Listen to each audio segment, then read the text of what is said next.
In this video, we're going to learn RabbitMQ in Python.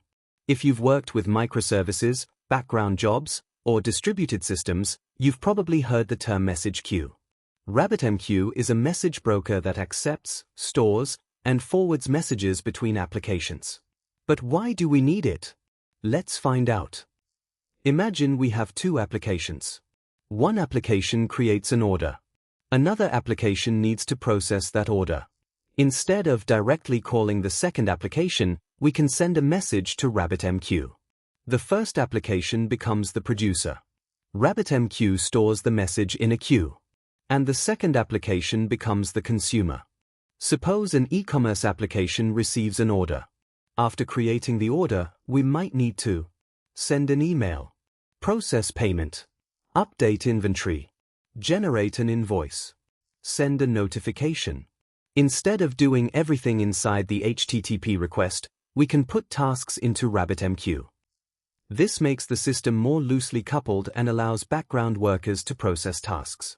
RabbitMQ also supports work queues, where multiple workers can share time-consuming tasks. The producer connects to RabbitMQ and sends a message to a queue. Our message can simply be, "Hello RabbitMQ."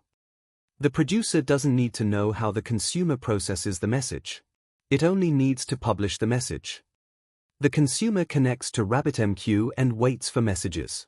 When a message arrives, RabbitMQ delivers it to the consumer's callback function. Now let's make the example more realistic. Suppose we have 1,000 tasks. Instead of one worker processing everything, we can run multiple workers. RabbitMQ distributes the tasks among workers. This pattern is called a work queue or task queue. We can also use acknowledgements so that a worker tells RabbitMQ when processing has completed. RabbitMQ supports message acknowledgements and prefetch controls for work queues. There's another important concept you need to understand. In RabbitMQ, producers normally publish messages to an exchange, which then routes messages to queues.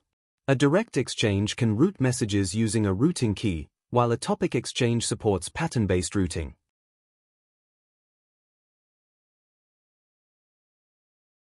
Now, let's create our RabbitMQ consumer using Python.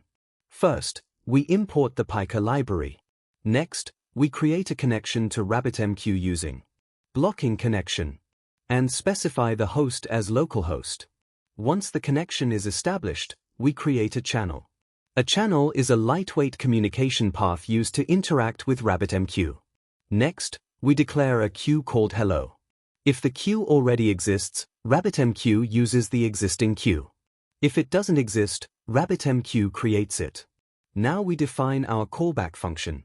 The callback function is executed whenever our consumer receives a message. Inside the callback, we print received, followed by the message body.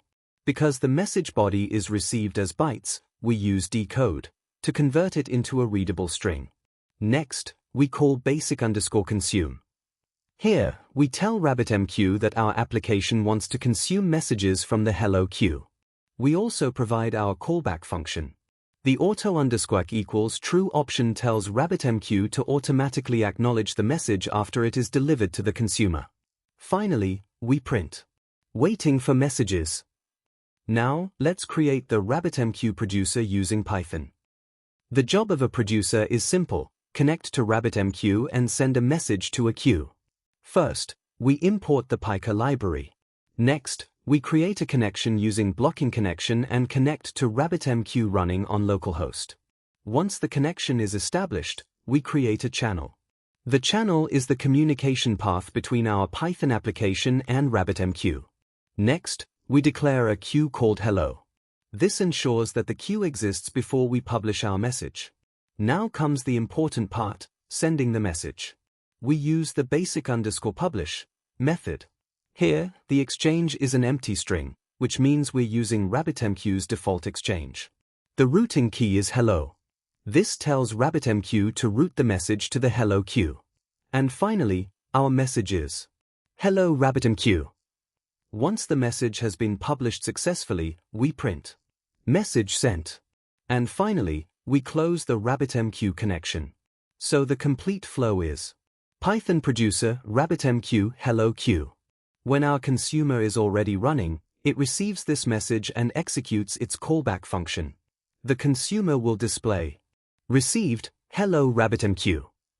And that's it. Before we finish, remember these terms. Producer sends messages. Exchange routes messages.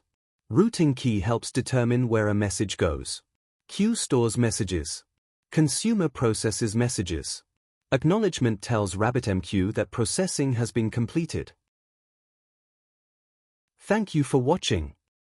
If you found this video helpful, please like, subscribe, and share.